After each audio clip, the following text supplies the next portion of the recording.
My name is Michael Goldberg, and I'm the Executive Director of our Veale Institute for Entrepreneurship at Case Western Reserve University, and I also am an Associate Professor at Weatherhead teaching courses on entrepreneurship. And it's great to have Will Lewis back on campus, proverbially on campus. I put Municipal Stadium as my backdrop to, bring back warm and fuzzies about going to Tribe and Browns games when you were a kid, Will. So I appreciate that. So that's the service. And apologies, and for those who are sort of joining now, and maybe those are on Facebook who weren't able to join, we switched Zoom up today. Now it was password protected, so obviously some of you are finding your way here. So apologies for a little bit of the added delay in getting you on, but it's great. These sessions are all as part of our alumni speaker series, our student moderator, and we've got an awesome moderator today.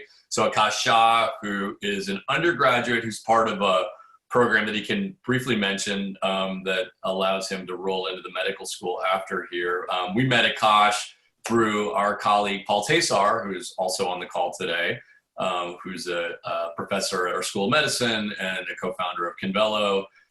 So Akash, it's awesome to have you participating today, and I'm going to turn it over to you. For those who are joining, if this is your first time joining one of our sessions or you've been here before, these are really interactive, so we want to hear from you. So either raise your hand, put a question in the chat. If you're on Facebook, just let us know you have a question, and Akash will be running the show. So I'll turn it over to Akash, and Will, thank you again for making the time with us today. It's my pleasure. Good afternoon. My name is Akash Shah. I'm a rising junior majoring in economics with minors in chemistry and finance on the pre-med track as part of the pre-professional scholars program in medicine, which is a dual admittance program into this Case School of Medicine. I'd like to first thank Professor Goldberg for providing me with this opportunity to host the event, Mr. Lewis for taking time out of his day to talk about his career journey and entrepreneurship, as well as everyone who's joined the call. If you have any questions that you'd like to bring up, please feel free to put them in the chat or message me, and I'll work them in as soon as I can. So I'd like to get the ball rolling here, and to start, could you please walk us through your career journey and how that led you to become the CEO of Insmed, Will? Sure, Akash, and thanks very much for having me today. I just want to echo what Michael said. To the extent that anyone has any question at any time, feel free to interrupt. One of the things you'll learn about me, hopefully by the end of today's session, is that there's nothing that's taboo. I'm happy to talk about any aspect of my life, or certainly the business world as I see it. And I think that can be interesting only because my journey to the position I'm in now as CEO and chairman of Insmed is a circuitous one. I started out, I always like to say I graduated from college in 4 years, but I actually went to 3 different colleges. I started out at McAllister College in Minnesota, and having graduated, grown up, born and raised in Cleveland, Ohio, went to Hawkins School, graduated in '86, and went to McAllister College primarily because my oldest brother was there. I didn't really have a particular direction at that moment in my life. And I did a combination of Army ROTC, and then took a month off to visit and live in the Soviet Union. So my first year was one that was very experimental, trying a lot of different directions and a lot of different things, trying to learn as much as I could. I was fascinated by international relations. And so I touched a lot of the institutions that are involved in that field, I guess is what I would say. I found by the end of my first year that McAllister was an interesting place, but I didn't see myself there for 4 years. So I went to the University of Edinburgh in Scotland for my sophomore year, came back, had a fantastic time, came back from there and went to Oberlin College in Ohio, where I graduated in 1990. Almost immediately upon my arrival at Oberlin, I called up a government institution with 3 letters that begins with a C, has an I in the middle, and ends with an A. I don't want to say what it is, but I called them and said, what sort of opportunities do you have? And they said, well, where are you calling from? And I said, Oberlin College. And they said, well, is this a practical joke? And they said, I said, no, I'm quite serious. I'm interested in learning more. And so they sent me some materials and I signed up. And so after I graduated from college, from Oberlin with a BA in really 20th century what I would call Cold War studies, I went to work for the government for a few years. And That was an interesting time. The Berlin Wall had come down. The Cold War was sort of ending. And I was finding myself redeployed to the Middle East, where I was involved in the first Gulf War. I came back from that with a lot of perspective, I think, and came back home to Cleveland because at the time my oldest brother had been the attraction for me to go to college in the first place, was sick. And this really begins my journey into biotech. My oldest brother's life, without question, was extended for 20 years by virtue of the excellent work done at university hospitals on his behalf. And so I came back to be at home with my folks, and at that time, my brother, and I ended up spending that time going to graduate school. So that's where I came to Case. I did my JD MBA. I finished it in 3.5 years without taking any summer classes. And I was a pretty intense guy, very different from the guy that had started in college. I had a much clearer sense of purpose. And I have to say that Case was one of the places that really challenged me. My Weatherhead professors, I didn't get to go to this building, by the way. I had to go to the old one. So no luck. And by the way, no relation to the other Lewis, Peter Lewis. I wish there was. My career path might have been very different.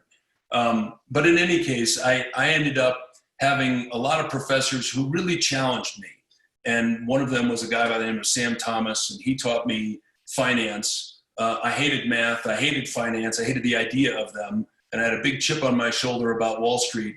But he turned me around and he got me to feel like if it was anything like I thought it was, then it should be easy for me to go get a job there. And I should go and challenge that system. And the fact of the matter was, it wasn't easy. It was incredibly difficult.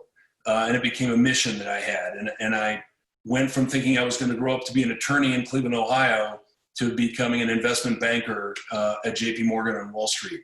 And I had a fabulous experience there. For 10 years, I worked in investment banking. I lived in New York, London.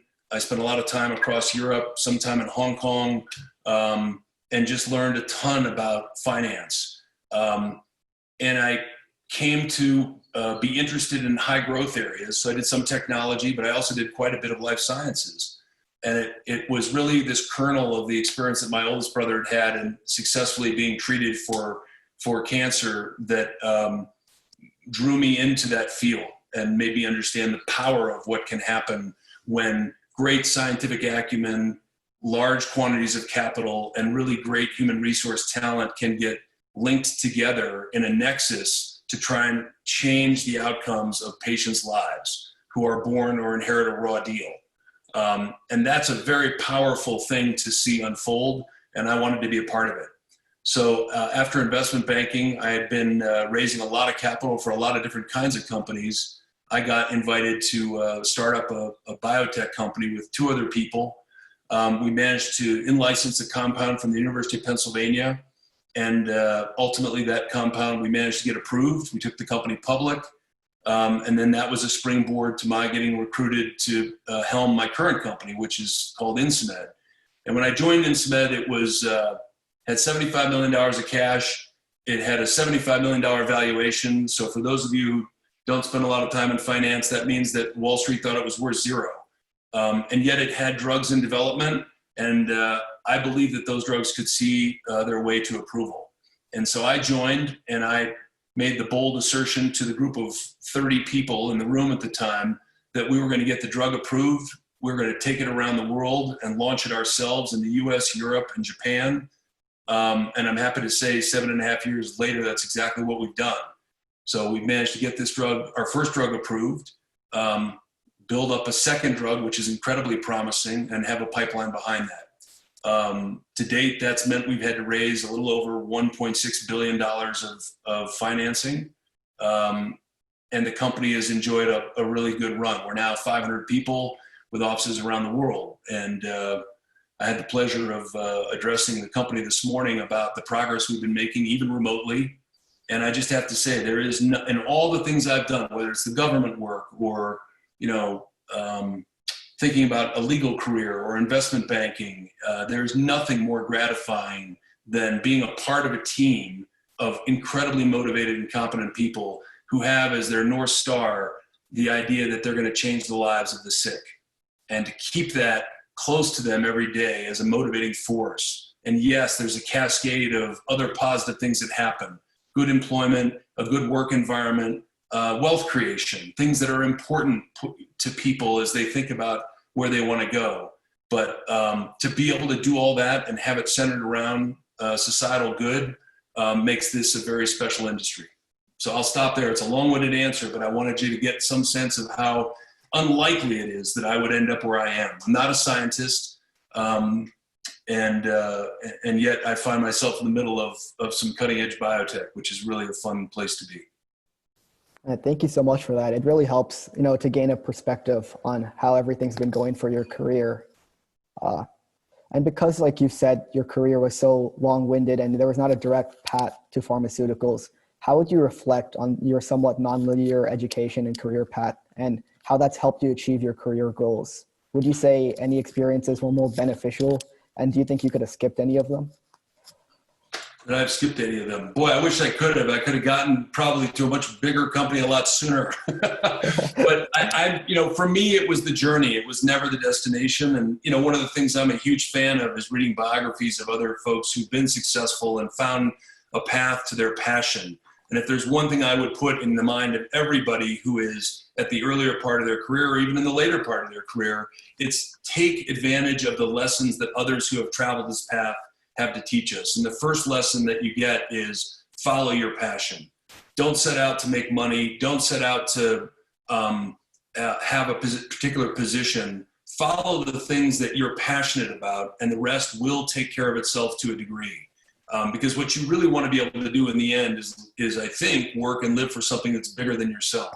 And if you can find a way to bring realization to that, it's not uncommon to find many other people who wish to do the same. And in so doing, you create a really interesting, intentional community of people who are trying to have a work environment where they want to spend time, devote themselves to a particular passion or direction. And so the more diverse that is, the more helpful. And so I wouldn't take anything out of my career. Was it all necessary to get where I am? Certainly not. But do I feel better equipped now? Absolutely. The other day, someone came in and said, oh, this has happened. What are we going to do? We're in real trouble. And my mind immediately clicked into my first career. And I said, we're not taking enemy fire. No one's hemorrhaging. It's going to be fine. And so it's maybe a perspective thing in that sense, the first experience. But then also the notion that working in banking, you really can solve a lot of problems if you have excess capital.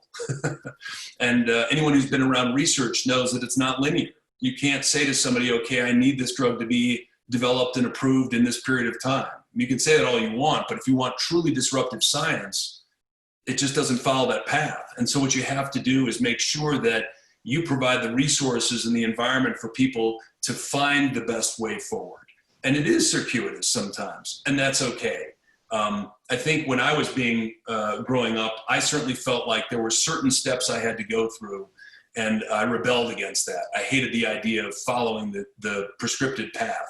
And I had a major chip on my shoulder about doing things differently just for the sake of doing them differently. And I think sometimes that was inefficient, but it also kept my mind in a place where it could continually question whether or not the traditional path followed by everybody is in fact the right one. And I don't mean just from an ethical point of view. I mean from, is this really the best way to develop this drug? Is this the most efficient path? Can we do it faster? Can we do it less expensively? Well, no, it's always done this way. If there's one thing people who work with me will tell you, it's that if you come to me with an answer that says, but it's always been done this way, that's the start of a very difficult conversation, because I will say, all right, start all over and tell me that may be the path we choose to follow, but tell me that you've gone through the analysis and the thought process to ensure that it's the necessary path to follow. Oh, thank you for that. I mean, it clears it up, like no experiences should be shortchanged and everything will play a role into the future. So I wanted to make a quick transition here into talking about the current COVID-19 pandemic and how that's affecting your pipeline. So could you talk a little bit about how that's made you restructure your pipeline or focus on something else? Yeah, so like everybody, we're trying to respond to this global pandemic. And someone said to me the other day, the facts that we're facing right now, if you wanted to know what it was like to be a part of the pandemic, the flu pandemic at the turn of the century, some sense of what the Great Depression was like, and some sense of what it was like to be in the so-called race rats of the 1960s, we have all three going on right now. So we have a full deck in front of us as individuals and as companies and as institutions. And I think how we choose to respond to that is really important. And I talked a moment ago about intentional community and what that means. And what that manifests itself as is the ability to pivot and engage in ways on any one of these topics that can be hopefully contributory to their improvement. So in our case, we have drugs that are focused on primarily the pulmonary system, lung ailments. Our first drug treats a bacterial infection. COVID-19 is a viral infection. And so we thought immediately, could our drug be useful in that context? And the answer to that is no, because the viral infection does not, although it can happen, it does not give way to greater susceptibility to bacterial infection. But we looked at the rest of our drugs, and the most promising one that is coming along now is what's called a DPP1 inhibitor. And it is a drug that inactivates certain components of something called the neutrophil. And the neutrophil is recruited during disease process at times, almost as a cascade that can overwhelm and contribute to disease and damage to the body. So our DPP1 inhibitor may have a role to play, and we desperately wanted to be in the COVID-19 fight.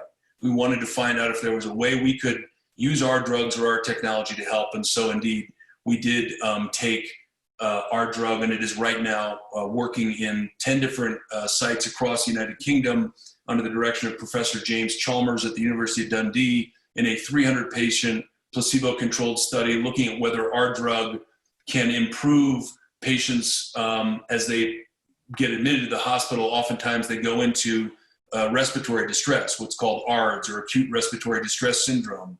And so our drug is hopefully going to derail that progression. And we'll know the answer to that by the end of the year. But that was our first thing to do, to engage, to respond, to try to contribute a drug that could help the situation. Practically, we've had to shift to a virtual world, obviously, like everybody else. We have about 100 commercial folks in the US and across the country. We had to pull them out of the field and have them work remotely. We had to move some of these interactions with patients and physicians to a telemedicine kind of setting. So what we have here is, your usual adoption curve of technology has been redshifted on top of people, and those who are resistant to it are now being forced to adopt it. Well, that's a great opportunity in industry to try to utilize that pressure to bring about a more efficient way of bringing health and medicine to people. So we've been focused on that as well. So do you believe, with the changes that you've had to make because of like the COVID-19 to your company, that you're going to keep moving forward in these new workplace environments, or are you planning to shift back to how you had previously conducted research with your pipeline? Yeah, research is the hardest part, right? Because some of our labs had to be shut down or at least adjusted. What we now have, and one thing you'll learn about research folks in the biotech community, they're not looking for an excuse to stay home. They really want to be in the lab. They really want to do work, and they're passionate about it. And so we have to find a way to enable them to do that in a way that's safe. So we've had rotations of shifts. People come in, there's 6-foot distancing. We have constant cleaning of the place. And that seems to have worked well. It's enabled us to move forward critical experiments and study at a time when otherwise people would need to remain isolated. Going forward, we're going to have a mix. I mean, the teleconferencing thing has worked very effectively. Our company, I would say, is strangely more productive now than it was prior to this. And I don't know if you've had this experience. Apart from Zoom fatigue, the reality is that I find myself drifting into longer hours even than I had before with people. I look down, I realize I've forgotten to eat lunch, that sort of thing. So I think, taking an hour, for me, it's about an hour and 20 minutes of commuting time out of my day, and deploying that in some other fashion has been fantastic. I have people who've commuted, because we're in the tri-state area around New York City. Some people commute from New York City. That's an hour and 15 minutes each way. And bad traffic, you can add another 45. So to take that time back and put it into the hands of people and take away the stress, that's a pretty powerful thing. And I think now that people realize they can be productive by remote, we're going to continue that for sure. Okay. So transitioning to some questions from the attendees and panelists. Andreas has a question. Would you like to ask that? Sure. Thank you for your time. I had a question regarding how does your company respond to the tight marketplace now and biomed companies in the era of COVID? How do you pivot? You mentioned pivoting as a main component of your not only career, but your company. When you say pivot, you mean with regard to our strategic initiatives on drug development or in other ways? Yes. Drug development. So, our core efforts are in the pulmonary space. And so we're sort of already at ground zero for COVID-19. That makes it challenging because we call on pulmonologists and infectious disease specialists. And for about a month or two, they were out. They said, not only stop calling on us, but we're busy preparing the hospital for the expected influx of COVID-19 patients. And so we were one of the first companies to pull our entire commercial infrastructure and send them home.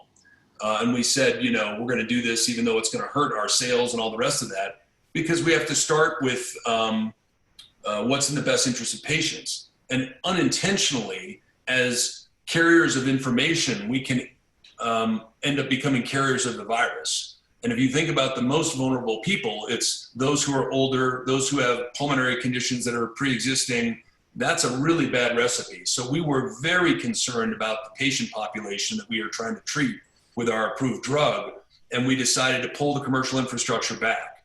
So from that, we then reached out to the pulmonologists and the hospitals and said, how can we be helpful? And if you tell us to go away for 2 months, then we will. But what we found, interestingly, is because we're in such a specialized area, a rare disease where there isn't a lot of knowledge in the medical community, our services are very valuable to them. And we provide a great deal of support to patients who are on our drug with follow-up, what we have called an AeroCares team, which surrounds the patient with support as they're trying to figure out how to use the drug, what the side effects are, how to deal with that. My belief is the goal of the company is not to produce a drug that's approved and sell it. The goal is to help the patient outcome.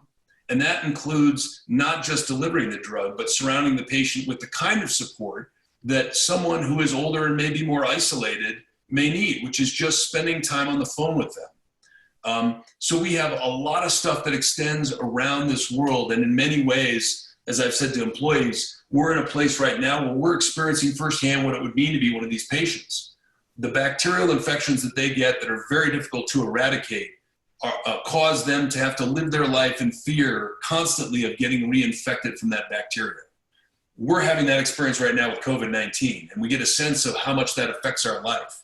So I think we're uniquely positioned around this moment to try to extend our empathy for those patients based on our own experience with COVID-19, to redouble our efforts to develop drugs that can be helpful not only for COVID-19, but for comparable pulmonary diseases. And we have a very good pipeline of programs that will allow for that. On the practical management of the company side, my view is the CEO's number one job is to ensure the cultural development of the company. If you hire great people, you don't need top-down management telling people what to do. My mantra at the company is, how can I help? And I expect people to follow the same rule, which is if we have capital and we have great talent, we all know what the problem is and we all know what our talents are and our objectives are. We're all adults. One of the first things I did when I took over the company was to get rid of vacation days, the concept of a limited amount of vacation. It's just crazy. We're all adults. If you need to take vacation, take vacation. And I say to people all the time, that allows people who come from different backgrounds to go spend a month in India if they want to. Good for them. That's great. That allows them to fulfill personally and professionally. And I think as we think about COVID-19 and its impact on society, more of that sense of personal responsibility needs to be built upon, in my opinion. And so I'm trying to make this intentioned community be about Yes, helping the patient, but not necessarily doing it by following my particular instruction on what you need to do. Rather, Andres, you have a talent, you're being hired by the company. Now, how can I help you be successful? It's a strange conversation to have with people who are accustomed to being told what to do. And I often say to people, Insmed is not a better company. It's a different company. And it may or may not be for you. Some people want that direction. Many want independence and self-responsibility. And those are the people we're looking for. And into the environment of COVID-19, what I've found is the 500 people at Insmed, they flourish in that environment because they're expected on their own to go figure out what to do. Well, that's what they've been doing all along. So we're very, very lucky in the composition of the company and the talent that we have. Thank you. Gosh, you're muted. Now we have a question in the chat from Donna. Would you like to introduce yourself and ask your question?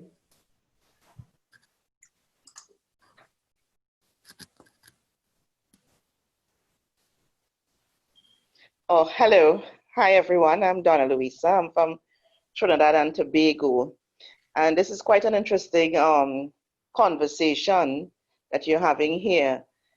So my question is relating to sample testing via a tele-remote monitoring system. Would that work in a situation like now where folks need testing without going into the hospital, going to see the doctor? And I'm asking this because I am in a high-risk group and I have been monitoring myself since early March. And I do believe that while I may not have contracted COVID-19, I do think that going out is a little bit scary. There is not a vaccine. There is not a specific solution right now. And I'm pretty sure that by staying in, it may help, but it also may not help with your immunity, because you need to be out there to build your immunity. And at the same time, you're dealing with a situation where going out is not healthy. So I like the idea, and I like the way things have turned around, where the tele-remote medical advice is available. So what are your thoughts on this, and your company developing something along that line where it relates to monitoring people who have been tested and who are on a sample drug or vaccine? Yeah, it's a great question. And I have to tell you that you're touching on what is likely to be a major shift in the administration of medicine and health generally. Telemedicine has been around for a while, but people haven't really embraced it. One of the silver linings in this particular cloud is that in many cases, people haven't had a choice. And so physicians, instead of saying, I would rather see you in person, because they're accustomed to evaluating a patient in person. They are more successful that way. And their mission and their drive is to be helpful to their patients. So telemedicine is now forced upon the moment, and people are very much prioritizing workarounds for some of the challenges that you're talking about. Instead of saying, can I administer and diagnose this patient through telemedicine, it becomes, how can I do that? I must do that because I have no other choice, and the patient's health requires it. So many of the tests and sampling techniques that are used, typically through regulation, are not permitted to be done in this sort of fashion. A lot of those regulations are being loosened at the moment.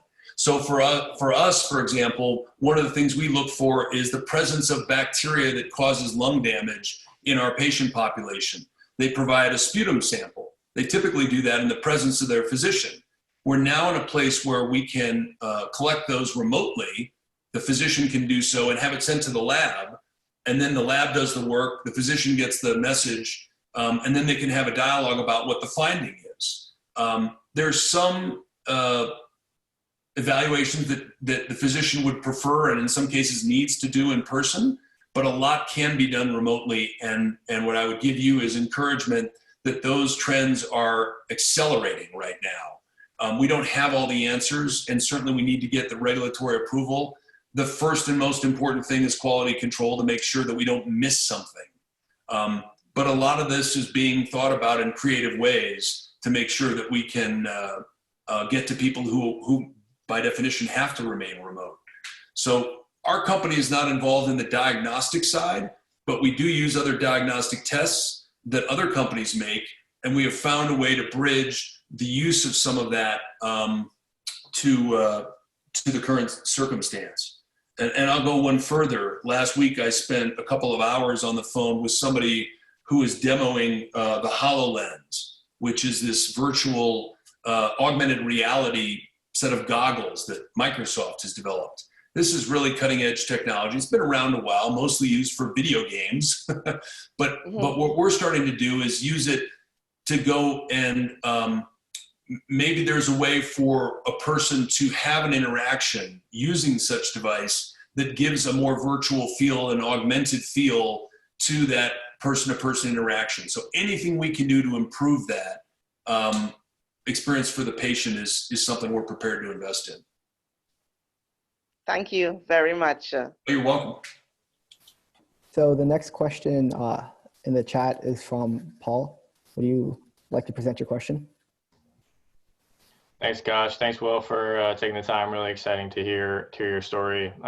Question, sort of thinking about to stimulate discussion here was, as you engage more with your alma mater and with your hometown, what do you see as the major opportunities for the region in biotech, given your success now running Insmed, and how do we be successful, and moreover, how do we be different than the coast so that we can really compete and drive success in our own way, in our own little niche?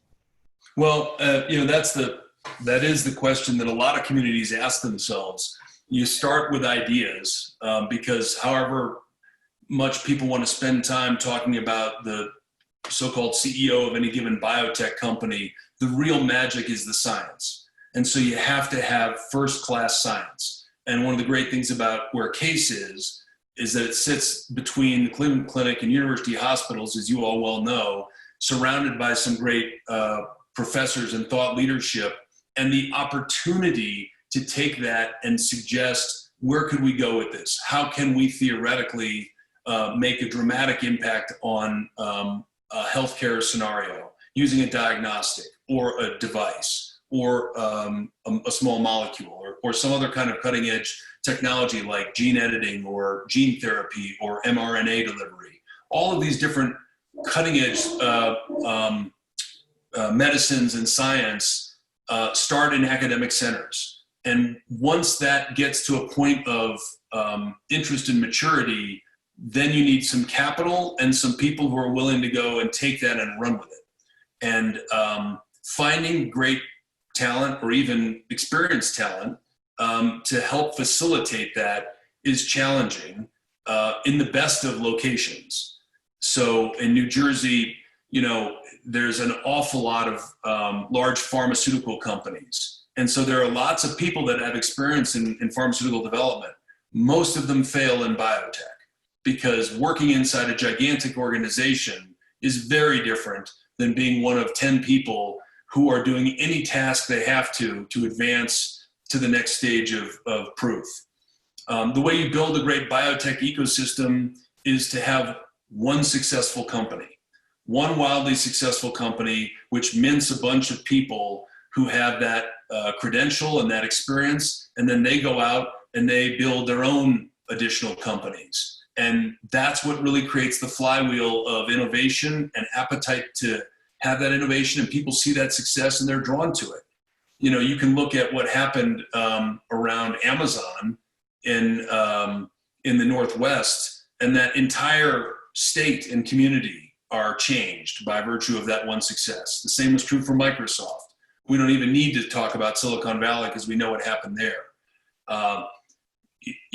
I am not convinced that Boston ended up with its concentrated biotech hub because of the presence of Harvard or MIT. Most of the technologies that were there were spawned following a particular type of biotech company doing well. So Genzyme was one of the first pioneers of rare disease medicine, wildly successful, and tons of people left that company to go off and start other companies in Boston. And that talent was recruited and re-recruited, and it builds a flywheel of success. There is absolutely no reason why Cleveland could not be just as big in, if not bigger, in the life sciences than any of those other regions. It just needs a win. And it needs that win to be very big. And then people will say, that's the place I need to go and be a part of. And I would be more than happy to be engaged in any way around making that happen, because I still have that chip on my shoulder about not only the city of Cleveland, but also the idea that there must be a certain path or a certain place where this kind of thing happens. That's nonsense. We can see repeatedly throughout history examples where those molds are broken. And in fact, some of the most disruptive and innovative science and some of the most interesting and transformational ideas come from the unexpected place. It was not a week ago that Elon Musk put 2 astronauts in the International Space Station. This is a guy who made his money off of eBay and then took $100 million of that money and decided to go build a rocket company. He has 0 experience in rocketry. He flew to the former Soviet Union and tried to buy their rocket technology, and they laughed him out of the country. They couldn't believe this was one of these wealthy, moronic Americans who comes from South Africa, immigrant, has no idea what he's doing. Maybe they got it wrong, right? He rewrote that industry. He took on Detroit and rewrote the automobile industry. The audacity to believe you can create the greatest biotech company in the world in Cleveland is an absolute prerequisite to that being accomplished. The talent and the science and the capital are there. Thank you so much for that. I think the next question is from Corey. Would you like to introduce yourself and present your question?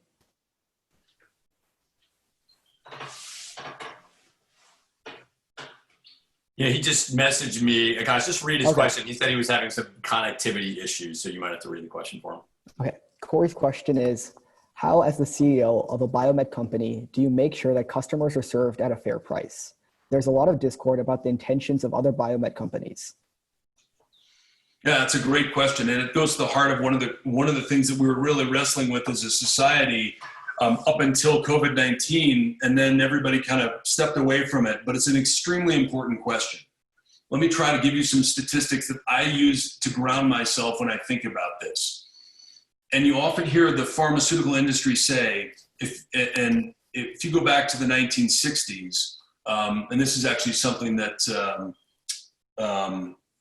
Warren Buffett is fond of saying, the percentage of our gross domestic product that was focused on corporate taxes in the 1960s was around 4%. If you move forward to the most recent time when the legislation was passed, the gross domestic product represented by corporate taxes was 2%. And the initiative that came out of Washington, D.C. was to cut corporate taxes. If you go back in time to the 1960s and look at the cost of healthcare as a percentage of GDP, it was around 4 or 5% at that time. Currently, it's about 18%. So there has been a massive tax, a massive cost component that has dwarfed all of our other gross domestic product investments in this country that is related to healthcare. Healthcare is a huge amount of our GDP, and it is growing rapidly. Now, there's a ton of innovation around that, and we've seen life expectancy get extended quite dramatically along with quality of life. So huge advances have been made. But why suddenly the debate about price? Well, here's the issue. This is a very heavily regulated industry. In order for me to bring one drug forward, and this is not hyperbole, I've had to raise $1.5 billion. I've had to go to investors and get them to invest $1.5 billion. This is the only industry in the world where I have to build redundant manufacturing capacity before I even know I have a product. right? So I have to be ready to sell the drug day one. That's regulated. It has to be monitored. It has to be approved by FDA. And I need that at scale so I can get it to all the sick people around the world. But I have to invest all that money in a world where there's a possibility the FDA may say, nope, your data is not good enough, the drug isn't approved. And then all of that investment goes right down the toilet. So it's a huge bet. It's a binary bet on every drug. And historically, when we did this, we were going after something like high cholesterol. Well, there are 50 million people in the United States that have high cholesterol. And if you are going to charge to make back the money you had to invest to develop that drug, and you're going to spread it across 50 million people, it's a couple of dollars a pill. It's not that much. The company can still make money. You could charge $1,000 a year and you'll be fine. You'll make a ton of money. The investors get a return. You can plow money back into research and development. That equation works. What's happened in the last 10 or 20 years is that we have now started to focus on specializing and refining our targeting of disease. So we're not going after populations that have 50 million people suffering from disease. My company targets a disease that had nothing approved to treat it prior to my arrival. These are patients who have failed every other therapy that is possibly out there, including those not approved to treat the patients. Physicians have tried everything. We developed a drug for this population, the so-called refractory patient population. There are 12 to 17,000 of them in the US. Take simple numbers. If there are 10,000 patients we're going to be able to reach with our drug, and we had to raise $1.5 billion to get that point, to break even on that investment, we have to charge every one of those patients $150,000. And that doesn't account for the risk-adjusted probability, which is much, much higher. So the reason drugs end up costing so much is because the process of their development is regulated. There are no shortcuts. You have to go through all these measures.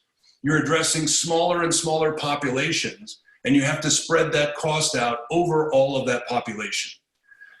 50 million people, the drug price can be small. When it's 10,000 or 15,000, it's going to be a lot higher. And so that's a difficult discussion to have.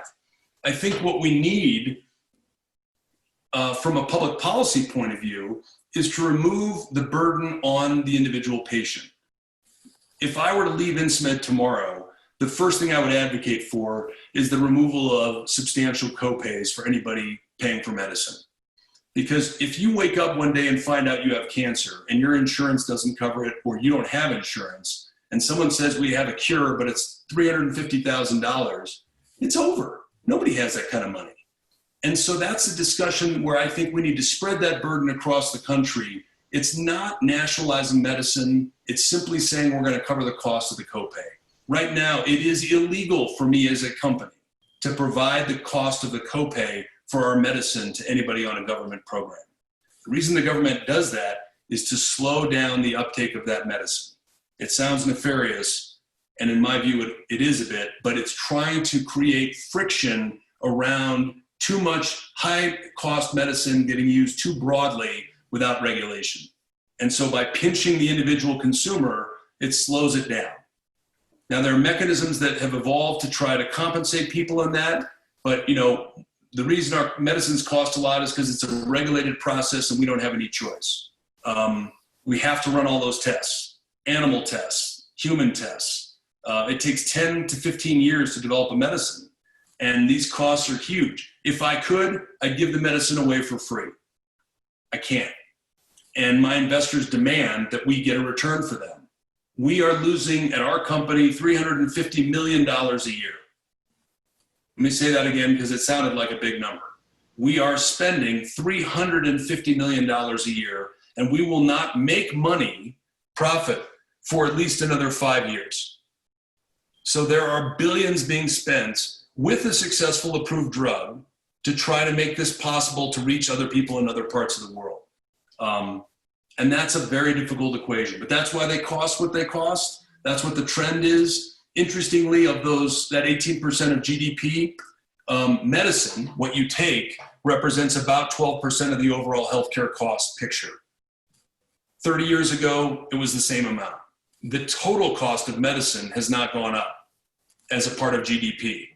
The difference is that back then, every drug was novel and was non-generic. Today, 8 out of 10 medicines are generic.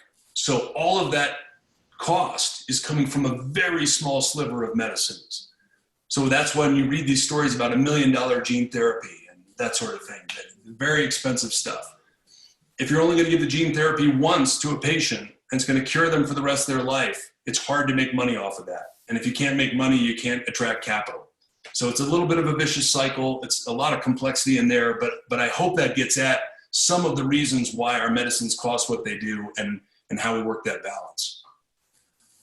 Thank you so much for attacking that, that question about drug pricing. I think we'll only have time for maybe a couple more questions.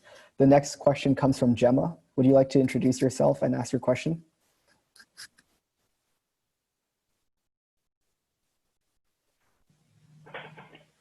Hi, Will. I'm calling from Germany. I'm also, hello, do you hear me? I do. Okay, sorry. I'm also an alumna of Weatherhead. So I'm very impressed by your passion with which you run your business, and your contribution to beat or to fighting this crisis and pandemic is definitely appreciated and applauded. My question is on the psychological side. Did you have this during this pandemic? Did you have any emotional moments or disappointments or thoughts that things could have been done better? And how did you motivate yourself and the staff? Yeah, no, I appreciate that question. I think I'm quite proud. I caught a lot of heat when we pulled our commercial workforce out of the field before this was really the thing to do. I pulled all of our financial guidance as a public company. That's always an interesting moment. Investors don't tend to like that. To put this in dramatic fashion, we were trading at about $33 a share. I think we got as low as $12 a share when I did what I did, but that was because it was the right thing to do. You have to go forward with your compass point clearly in mind. We've got to protect the patients. I have to protect my employees. If that disappoints Wall Street, between you and me, I don't really give a damn. What I care about is that we have a sustainable business that is built around an intentioned community that is trying to make a difference in the world for these patients. And so while the initial reaction was very negative, we're almost back where we were. So I counted on the fickleness of Wall Street to be upset and then to decide that, it was okay and all that. They can do that. In my mind, what could I have done better? I wish I'd seen COVID-19 a little earlier. That's one thing. I didn't. I saw it earlier in terms of our actions than many, but in the end, we're still in the same place. So I'm not sure that matters as much. Maybe some feeling of gratitude that we acted in a disciplined way despite the self-harm, and that is going to inure benefit for the medium and long term. I think there's no question from a public policy standpoint that this could have been handled better. And I'm a long-winded guy to begin with. If I start on this one, we'll be here for 3 hours. So all I'll say to you is my good friends over in Germany, our country manager, Olaf Bartsch, who I've been working with at this company and my prior one for many, many years. He happens to be one of the people that I trade these ideas with. And the text messages have been burning. How about that? The public policy response was inadequate. Why? In summary, because at a nation state level, there was a lack of coordination inside the US from the federal, state, and local level. And we've seen that come apart before our very eyes. Whether or not you're one party or another or pro this person or that person, let's set that aside and just look objectively at the ability of the leadership at all levels to come forward with a clear and concise message that says, here is the plan and the method for execution. That plan may be wrong, but at least it's a plan and it's coordinated.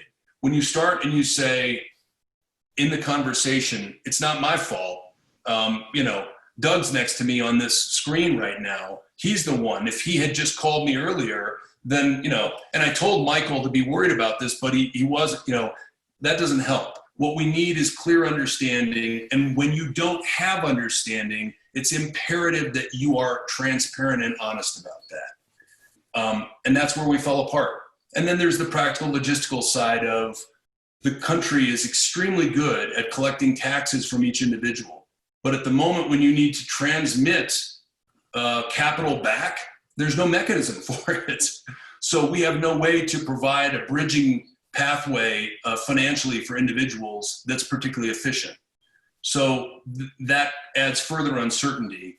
And then the inability of logistically distributing actual PPE, personal protective gear and clear messages on how to use that made things worse. So we spiral out of control here. We're still in that scenario. We add to that economic distress and the unfortunate events that have spilled over violently, and we got a real mess on our hands. And now more than ever, there's a need for leadership.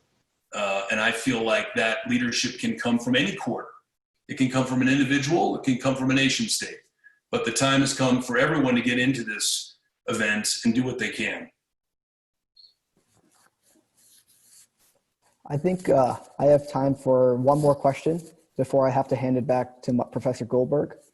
So on a more overarching aspect, for recent graduates or students graduating soon, what is the one piece of advice that you could give them to be successful in the career of their choosing?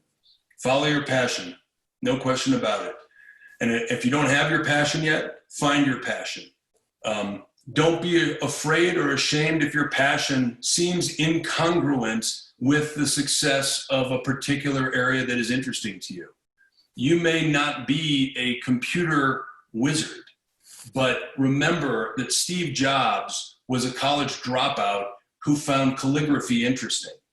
And that interest in calligraphy, that genuinely pursued interest in calligraphy, empowered the first Mac computer to have a variety of fonts with which he was familiar. As an artist, he coupled with a technology person, and together they changed the world. So don't be confused into thinking that you must be good at science, math, whatever it is. Do your best in those things, absorb as much information as you can, embrace the circuitous route that may take you in a direction that will drive you and probably your parents crazy. But the fact of the matter is, if you follow your passion, you will always be true to yourself. And when times are low, and they will be, I always say as an entrepreneur, the highs are higher and the lows are lower. But if you follow your passion, you'll pull yourself through that without effort. Whereas if you're following something that you think you're supposed to do, I should go be an investment banker, you'll be miserable. And in the end, you'll look around and say, what have I done and spent with my precious time? Because that's the most important resource you have is your time. And right now, it feels like it's in abundance. Believe me, you'll blink and it'll be gone. So follow your passion. And if you want, I would strongly encourage, reading some of these biographies. The biography of Elon Musk, if you're interested in entrepreneurship. The biography of Steve Jobs is an absolute essential read, in my opinion, because it will teach you and remind you that whatever your passion is, if you follow it, it can take you all the way. Thank you so much for, everything you've answered and given us today. I'm going to have to hand this off to Professor Goldberg now. Well, Kash, excellent job moderating. I think one of the real joys of this series is seeing amazing students like Kash flex their moderating muscles and engage with our speakers. So thank you for doing that. Well, thanks for the words today. It was a great session. I know you're going to be busy on Zoom this week. Unfortunately, as you engage as a Case Western Reserve University board member, I guess this is your maiden voyage on the board this week of meetings. So thanks for everything you're doing to support our school and our city. And we do, when all this clears, we look forward to welcoming you back on campus and back to Cleveland soon. It'll be my great pleasure. And thank you all for today. It's a real joy to talk about this stuff. If I can be of help to anyone, please let me know. Great. Just a couple of quick announcements while I have folks here. We have two sessions scheduled next week. On Monday, Connor Demon-Yeoman, who is a native Clevelander, a Princeton grad who worked at Coursera, which is one of the platforms that we partner with at Case to put our classes online, including my own online class. is going to join us. Connor's the co-CEO of a company or a nonprofit called Merit America. So he's focused on training tech skills for folks that are taking sort of non-college routes. So look forward to being in conversation with Connor on Monday. And on Tuesday, for those of you interested in our changing social media landscape, Adam Bain, who is the former CEO of Twitter and used to work at Cleveland.com, is from Northeast Ohio, is going to join us on Tuesday. So both of those sessions will be at 1 o'clock, and we'll be adding sessions along the way with a diversity of topics and speakers. So check back on our schedule. So again, Akash and Will, thanks for doing this, and look forward to seeing everybody soon. Great pleasure. Thank you. Take care, everybody.